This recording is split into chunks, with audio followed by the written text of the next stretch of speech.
The 2001 airline bailout did not save the travel industry or prevented the recession. As a matter of fact, the economy just got worse after that. The truth is that the bailout did not even address the cause of the problem of mass reduction in travelers. It did not help all the other transportation companies or all the businesses at tourist locations. Instead, it was merely a public relations act that was aimed at cleaning only one symptom.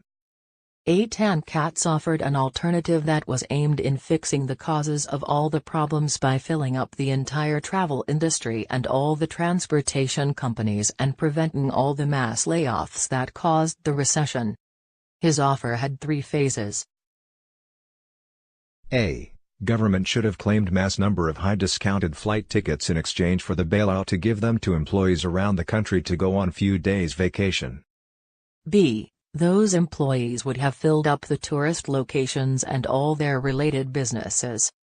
They would have also brought excitement and positive atmosphere to those locations and demonstrate that life is back to normal. That is important in order to attract the general tourists to return.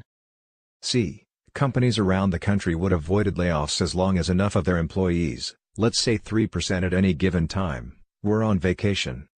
Within short time the tourists would have been inspired to return for their travel plans at market cost. The airlines would have demanded many of the high-discounted tickets back from the government. The government would have returned those tickets in exchange for a returning portion of the bailout. This project is not about the economy but rather about the human's spirit to stand up and work together against recessions and other crises. 8 offered dozens of ideas on local, state and national levels to include groups of employees of small, medium and large companies. Few of those ideas are described in the link at the end of this presentation. 8 focused on packaging bailouts in ways that would not be just free hangouts to corporations but instead would act as infusion packages to solve the problems from their core. If government had listened to him, not only we would have prevented the 2001 recession but we would have completely prevented the 2008 banking crisis. This is not merely an historical paper.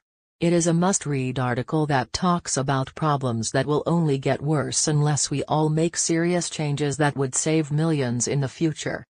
We ignored his hundreds of warnings during 2001 to 2008 and suffered slow recovery in 2002, a disgraced recovery in New Orleans and the 2008 crisis.